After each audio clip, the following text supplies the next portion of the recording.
CityCast Philly is brought to you today by Jones Dairy Farm. They're a seventh-generation family-owned and operated premium meat maker with products like dried-aged bacon, all-natural sausage, and America's favorite center-cut Canadian bacon. And they make sausage available in pork, chicken, and turkey.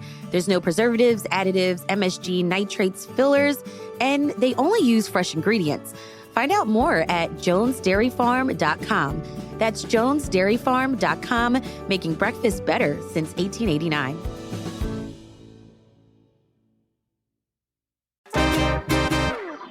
Today on CityCast Philly, it's the Friday News Roundup. City Council greenlights the initial approval for the Sixers Arena downtown. Move members want Penn Museum to return the remains of their family members, and they want their Osage Avenue home back. Plus, Kylie Kelce is hitting the charts with her new podcast. It's Friday, December 13th. I'm Trenae Nuri, and here's what Philly's talking about.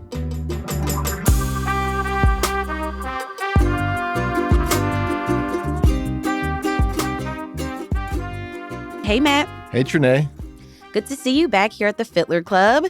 Are you superstitious? Because it is Friday the 13th. I know. I am a little bit. I feel like I should just stay in my house and not go anywhere for fear of anything happening. Oh, gosh. Do I have any superstitions? Sometimes I believe it. Sometimes I don't. I don't know. Depends how your day goes. Listen, this whole week has been like... Ugh. Man, we have one major thing to talk about today. And that's the Sixers Arena. We have basically what's breaking news as we're recording this. It happened. It's going to happen. We will be getting an arena in Center City, 10th and Market. Looks like 2031, the 76ers will be playing on Market Street. All those in favor of the motion will signify by saying aye. Aye. Those opposed? The ayes have it, and the motion passes. While we were watching the live stream of City Council, there were lots of folks against it, for it, people chanting, Squilla's a sellout. Squilla being the councilman who is responsible for really kind of pushing this legislation through. He represents the area. A lot of screaming at him. Yep. I saw on the Enquirer's IG page this week on Wednesday, because remember, that was when the initial vote was supposed to happen, right, but they delayed it. Yeah, let's break it down what happened this week. We were expecting a vote, an initial vote, because there's going to be a final vote next week, but everybody understood that the vote that happened this week was really indicating how it's going to go. And it was delayed multiple times this week. Yeah. And the reason it was delayed was because they were negotiating over this community benefits agreement. Right, the CBA. So originally, the Sixers offered $50 million, and council community groups pushed back. They wanted more. As we see some reporting this morning, it only got raised to $60 million? Yeah. That's not much. No. And for context here, the Sixers are not going to be paying property taxes. They're going to be making negotiated payments in lieu of taxes. But they're also not requiring any public funds to build this thing, which is unusual as stadiums and arenas go in this country. Often cities, states will help fund the building of arenas and stadiums.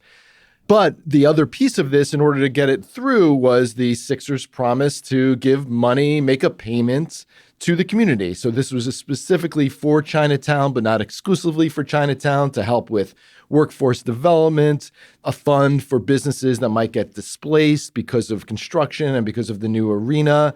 And the starting point for this was $50 million. That was the deal that the mayor had negotiated with the team that she then presented to City Council. And we had long talked on the show about how we thought, if anything, that number would go up in order to convince council members to come on board and support this thing. You remember when community groups were saying $300 million? Right. Yeah. 60's nowhere close to that. Nowhere close. They went from,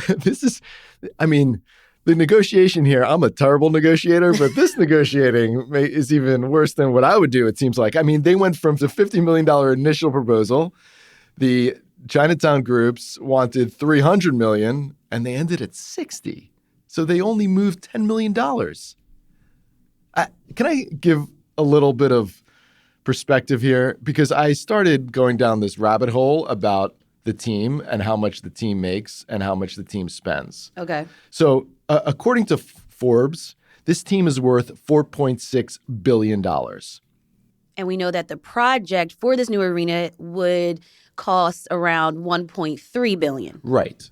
And that's a considerable sum of money. But when we're talking about such large numbers, $10 million here, even $50 million here and there seems like pocket change, relatively speaking. The main owners of the Sixers, David Blitzer and Josh Harris.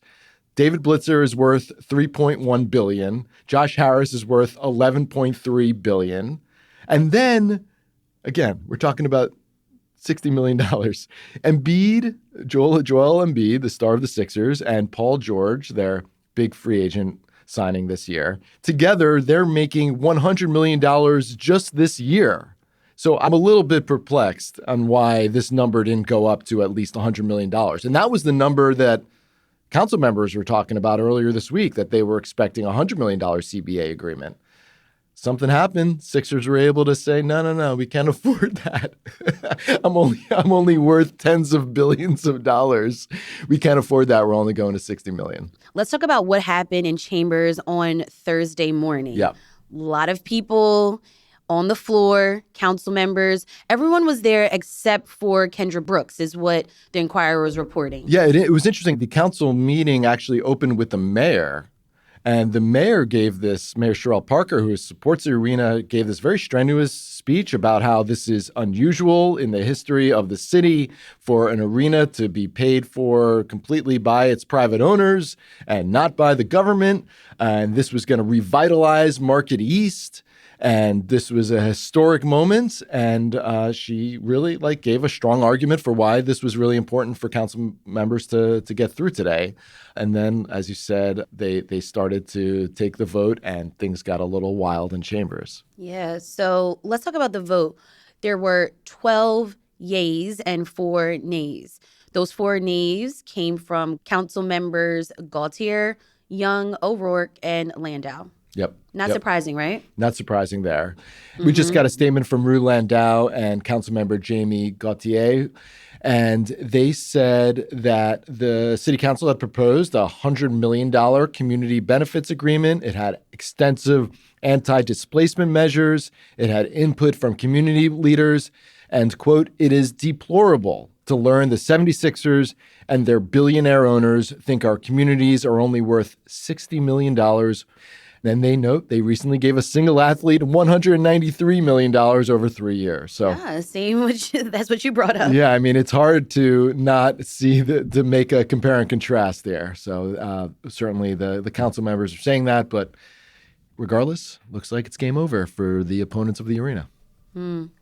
Then the target of some of the people in Chambers, the anti-arena people in the council chambers, was Mark Squilla, the council member who was sponsoring this legislation to allow for the arena to be built. As a council, I move for the adoption of the amendment. They were chanting "Squilla sellout," Yeah. which There was chants of shame on you. Yep. But then there were people on the floor as well, pro-jobs, pro-union. They were excited for the possibility of new jobs, thousands of jobs coming to Philadelphia. Yeah, 9,000 construction jobs are estimated to be created as a result of this arena. So that's very important for the trade unions. That's important for communities that feel like there's not enough employment opportunities. So that's pretty significant. The question in my mind is, what are the job opportunities long term, right? We know that concession workers in the city at the arenas down in South Philly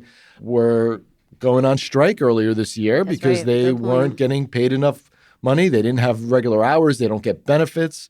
And they sometimes have to work at multiple stadiums. Right. Yep. And that was not part of the negotiations that the city did with the team. There was nothing like, okay, you can build an arena in the center of our city, but you also have to create jobs that provide benefits for people who work full time. And that was not at all part of these discussions, which I thought was interesting. So we won't know until 2031 when this thing opens what it means for long-term employment in the city. And we also won't know what it means for the neighboring areas. Obviously, Chinatown says that it's going to gravely impact them, particularly in terms of traffic and parking and construction. Remember I spoke with John Chin, Yep. the executive director of the Philadelphia Chinatown Development Corporation. Mm-hmm.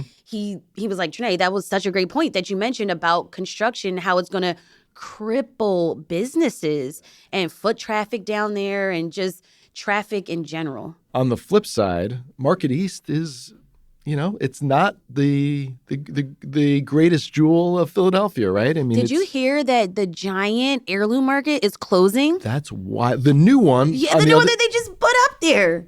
There's just not a lot of foot traffic over there. There's not a lot of thriving businesses at that corridor. And, if you're from the pro arena perspective, you can see a world in which people are coming in from Bucks County for let's say a 7:30 p.m. Sixers game, right? And they come in and they get in at 6 and they go over to that Chinese restaurant that they haven't been to in a long time in Chinatown, and they have dinner there, and then they go over to the arena. You could see people who live in Center City after a ball game, going into the neighborhood, going over toward Rittenhouse, going to the bars afterwards. You can see... Or Old City. Right? True. Yeah, no, there's plenty of neighborhoods in walking distance. Mm-hmm. So you could see some economic benefits from game nights in Center City. But is that enough? Right. Because there's only a certain amount of home games in a season. Yeah, there's only like 40-something home games in a season, plus preseason and, God willing, playoffs, right? So now, remember there was also like talks about a possible WNBA team to come in town? Why wasn't that a part of this negotiation? Why didn't they force the Sixers to at least say, we will support in any way possible the expansion of the WNBA to Philadelphia and the WNBA team in Philadelphia? You could have seen that have been really persuasive to people, because people in this town want a WNBA team, and it's BS that we don't have one yet, right?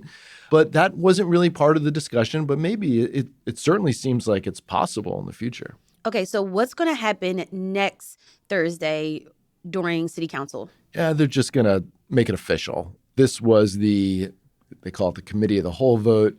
It was a full vote of council, but it was technically not the entire official city council putting its stamp of approval. So we're expecting December 19th, Thursday, for this to be completely official. And the team really will get what they wanted. They wanted this done by the end of the year. They got it done by the end of the year. They're just going to have to pay another $10 million more than they thought. And I don't think they'll be like cashing in their yachts and their gold bars in order to pay for this. I think they can afford it. So it'll be a done deal. And then I imagine, the construction process will get going pretty quickly. One thing I'd love for us to follow is what's going to happen to the fashion district.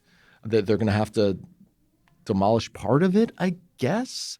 What part is going to stay? I'm not really clear what happens there. We've got more news happening around Philly after the break.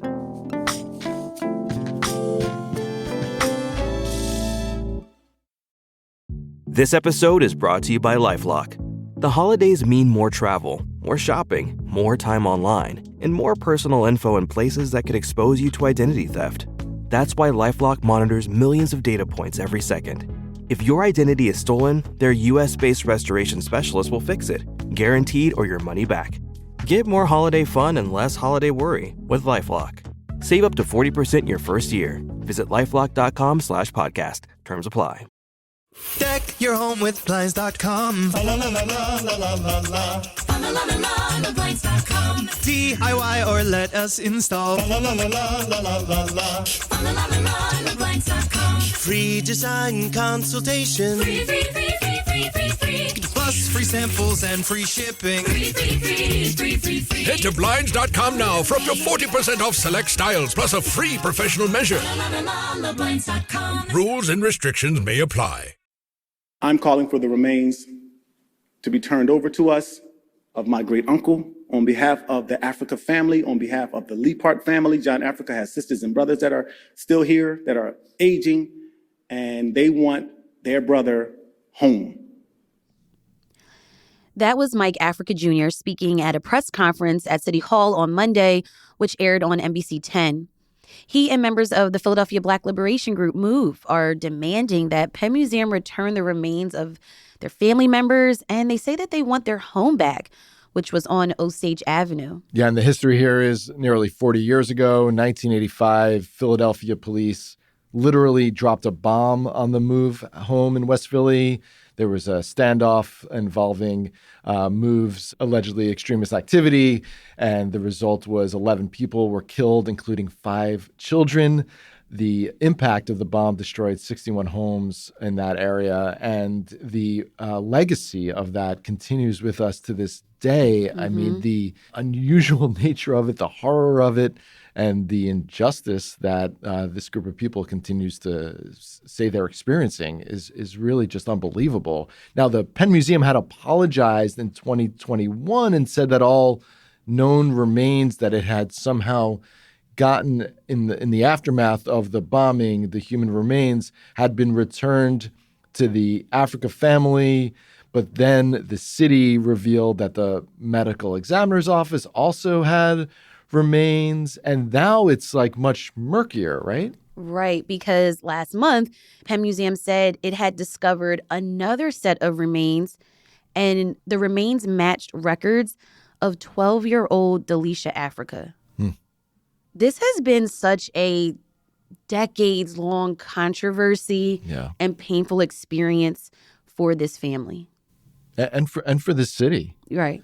I mean, for people who were around then and lived through it, and then to just be reminded of the horrors that were committed by the government against people and children.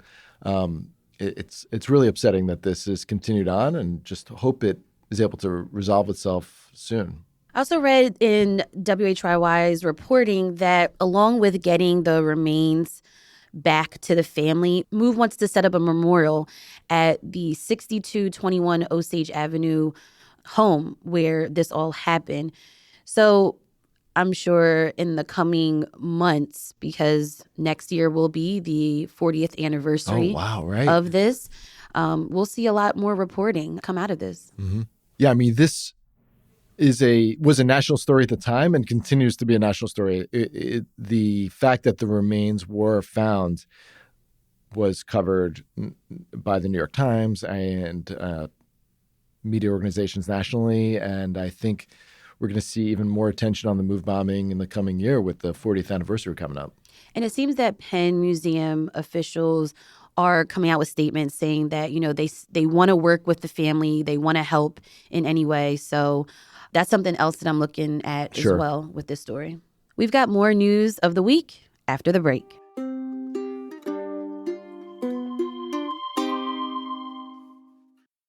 We know you have a lot on your holiday to-do list. And at the UPS Store, we're here to help. With our Pack and Ship Guarantee, your gifts will arrive intact or you'll be reimbursed. Got holiday cards to print? We're also the premier printing store. We've got everything you need for every way you holiday. Visit theupsstore.com/guarantee for full details. Most locations are independently owned. Product, services, prices, and hours of operation may vary. See Center for details. The UPS Store. Be unstoppable. Come into your local store today. This episode is brought to you by Etsy. Oh. Hear that? Okay. Thank you. Etsy knows these aren't the sounds of holiday gifting. Well, not the ones you're hoping for. You want squeals of delight. Happy tears. How did you? And spontaneously written songs of joy. I am so happy. Oh yeah, oh yeah, oh yeah. Okay, the song needs a bit of work, but anyway, to get those reactions, make sure everyone on your list feels heard with handmade, handpicked, and designed gifts from small shops on Etsy. Gifts like personalized jewelry, custom artwork, cozy style items, vintage pieces, and home decor to celebrate all of your favorite people and their specific kind of special. For original gifts that say, I get you, Etsy has it. All right, Matt, what else has been going on around Philly? I mean, Trenae, we're number one. Did you hear? Number one on the podcast charts? We are. And we are? Well, actually, it's not really CityCast Philly. Oh. But it's our... Royal family. Yeah. the royal family of Philadelphia has claimed the #1 spot on the Apple Podcasts and Spotify podcast charts. And it is not New Heights with the Kelce brothers. It is Kylie Kelce, Jason's wife's new podcast. She is the #1 podcast in America. The podcast is called Not Gonna Lie. She unseated Joe Rogan. Oh. Yeah. So this is a big deal and a proud Philly moment. I started listening to the first episode, and she talks about really real things. She gets honest about being a mother. She talks about just like how she's over this 4th pregnancy, something I could relate to, but just being more than a football wife. She wants to highlight women's stories, especially women in sports. And I did not know this, but she is a field hockey coach. Oh, just like you. Just like me, another Delco girl through and through. Oh, wow. Yeah, I'm really digging this podcast. That's great. I mean, it's unbelievable. These Kelces, first of all, they all continue to get both more and more likable. Like, it's impossible how likable they continue to be, and more popular. Jason's starting to film his new late night ESPN show, and he's filming it in Philly at Union Transfer on Thursdays. You can get like free tickets online for that if you want to go see him live. We gotta go. I know. And I heard that the local band Snack Time is helping him out too. So yeah. Wow. This royal family continues to give and give. And put Philly on the congratulations map. to Kylie. Yeah. Congrats, Kylie. Come on the show. Come on our show. Yes. Also, did you hear that SEPTA rolled out a new version of their mobile app? No. Yeah, so there's some new and updated features like real-time updates for your route. There's a new trip planner, and there's an updated feature for riders with accessibility needs. And you can find more about that at septa.org/app. Well, tell me when my bus is coming so I don't have to leave the house until 2 minutes before it comes. Right, and you can run up the block like, wait, hold the bus! Yes. Matt, what are you doing this weekend? Well, I'm going to a party on Saturday night down in Grace Ferry. Nice. So I'm looking forward to that. My friend's band's playing in this little warehouse. Cool. And then Friday night, we're hanging out. Yep. We're going to the Fifth Square holiday party. Fifth Square is a urbanist organization in the city. They advocate for friendly streets and walkable communities, and they're giving out their Urbanist of the Year awards. Nice. So looking forward to seeing some people, friends of the show there, and learning more about what they're up to, and throwing back a couple of seasonal cocktails. It's happening at Indy Hall. Shout out to Alex Hillman and the team down there. They welcomed us last year when we had our first anniversary celebration for CityCast. You know what I saw? I saw that Lemon Hill Mansion will be open. They're holding an event on Saturday for the kids from 10 a.m. to 4 p.m. Kids can learn about cultures around the world and how they celebrate the holidays. And according to Visit Philly, South Philly's popular Southeast Asian market will also be on the premises at Lemon Hill. So there's going to be plenty of food. And I heard that guy that wears that red suit, he might be making an appearance. There's also on Saturday, Osage Avenue is having a hot chocolate crawl. Oh my God, that's so cute. Isn't it? So you get your hot chocolate, you can get some ice cream, you could also get some booze in your hot chocolate. And you walk around, you shop the stores on Passyunk. Passyunk is such an amazing shopping district. It is. And that's from 11 to 5 on Saturday. One other thing, we also have the Battle of Pennsylvania on Sunday. Oh, yeah. We have a whole history of the Battle of Pennsylvania in the Hey Philly newsletter today, so check that out. The Battle of Pennsylvania, of course, is when the Eagles play the Steelers. Yeah. And we did a deep dive in the newsletter today about this rivalry. First of all, it's very important right now because both teams are in first place in their respective divisions, and it's a consequential game for both teams. So the Eagles have won most of these matchups in the course of the many, many decades that they've played. But the Steelers are unfortunately far more successful franchise because they have a lot of stupid Super Bowl rings, and we don't have a lot. They've got Russell Wilson, but we've got Saquon Barkley. Yeah, we do. Hey. All right, CityCast Pittsburgh, we might have to put a wager in. Yeah. Josh Shapiro has wagered the Lieutenant Governor Davis, because Davis is apparently a Steelers fan. Shapiro, big Eagles fan. So they have a little, like, one of those politician wagers where they send each other food or something. Okay. So that's going on. All right. Matt Katz, executive producer at CityCast Philly. Thanks for joining me today. Have a great weekend, Trenae.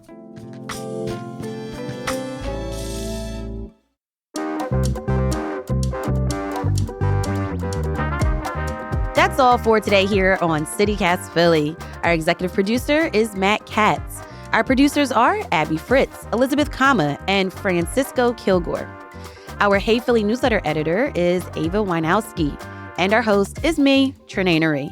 Music is by Philly's own Interminable, with additional music from All the Kimonos. If you enjoyed the show today, tell a friend, rate the show, leave us a review, and subscribe to our morning newsletter, Hey Philly. We'll be back Monday morning with more news from around the city. Have a great weekend and be safe, y'all. Bye.